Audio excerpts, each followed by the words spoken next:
Hello বন্ধুরা, আজ আমি চলে এসেছি খাতড়ার প্রসিদ্ধ শ্মশান মায়ের মন্দিরে। এই নিয়ে আমি দ্বিতীয় দিন এই মন্দিরে প্রবেশ করলাম। আর প্রথম দিনও এসেছিলাম, তখন ছিল সন্ধেবেলা।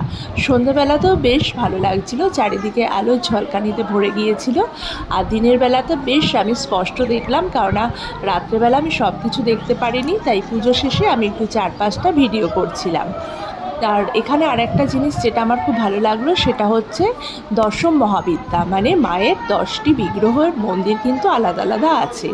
এছাড়া যে মন্দিরগুলো রয়েছে সেগুলো হলো বাবা ভোলেনাথের মন্দির, হনুমানজির মন্দির, গ্রহরাজের মন্দির, দক্ষিণা মায়ের মন্দির, সারদা দেবী এবং রামকৃষ্ণের মন্দির। তো এখানে আসলে কিন্তু তোমাদের খুব ভালো লাগবে। আমি বলতে চাই, বাঁকুড়াতে আছো অথচ এখনও এখানে যারা আসোনি তারা অন্তত একবার ঘুরে যেও। এরপর আমরা যারা গিয়েছিলাম কয়েকটি সেলফি তুললাম। সেলফি তুলে আমরা বাড়ির পথে রওনা দিলাম।